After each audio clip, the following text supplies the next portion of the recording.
공천심사와 경선 그리고 본선까지 말도 많고 탈도 많은 총선이 끝났지만 무엇보다 갈등의 시작은 선거구 획정이 지연된 것부터였습니다.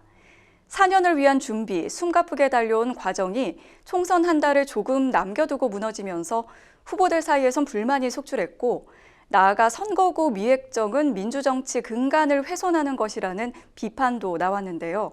어떤 문제가 있었고 대안은 무엇인지 석대성 기자가 전해드립니다.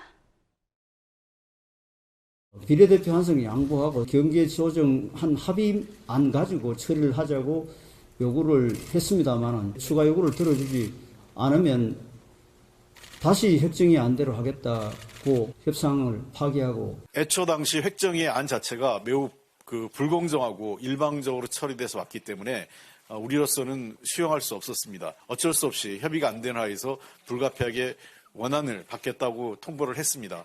원안을 받겠다고 하니까 다시 또 국민의힘에서 그걸 못 받겠다고.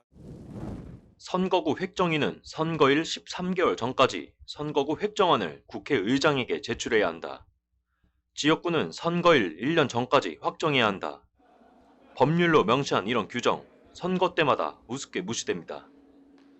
지난해 이맘때 진작 정리됐어야 할 22대 총선 선거구 획정. 선거 한 달을 조금 남겨두고서야 가까스로 처리됐습니다. 처벌 규정이 없고 선언적 규정이다 보니 한 번도 지켜진 적은 없거든요. 지금은 선거구 획정 권한을 선거구 획정위에 독립된 기관에 부여를 한 것처럼 법은 돼 있지만 말 한마디, 상황 한순간에 시시각각 바뀌는 정치 주도권.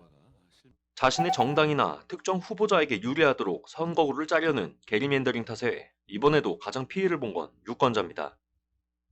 주민들은 자기 지역의 선거구가 어디까지를 모르면서 지역의 현안이라든지 정책 방향이라든지 더 나아가서 선거 정치의 지형을 알 수가 없기 때문에 임박해서 부랴부랴 후보를 선택할 수밖에 없어요. 정치 텃밭을 사수하기 위한 여야 간 대치가 끝나면 당 안에선 출마를 위해 지역구를 갖고 왔던 현역 의원이나 예비후보 사이 불만이 터져나옵니다. 17대 총선 37일 전, 19대 총선 44일 전, 21대 총선 39일 전. 우여곡절 끝에 선거는 끝났지만 매번 선거일 40여일을 앞두고서야 지역구 조정을 마치는 정치권. 선거 시작에 밑그림이라고 할 수 있는 선거구 획정이지만 매번 물감부터 칠하고 밑그림을 그리는 꼴입니다.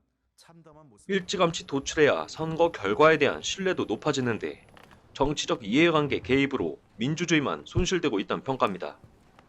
4년 후 23대 총선에서도 주권자, 국민의 참정권은 침해될 공산이 큽니다. 의석수를 조정하는 선거법 개정과 지역구를 조정하는 선거제도 변경. 지금까진 함께 논의했지만 의석수 절충 후 경계를 조정해야 한다고 선관위는 말합니다. 실제로 이번에도 문제가 됐던 거는 선거법이 선거제도랑 같이 획정이 맞물려 들어가거든요. 이번에도 한 명이 비례가 줄고 지역구가 늘었잖아요. 그럼 이런 것들이 해결이 되지 않으면 선거구 획정 자체를 할 수가 없으니까 이런 부분들로 같이 좀 연동을 해서 법이 좀 개정이 되는 게 조금 더 바람직한 방향.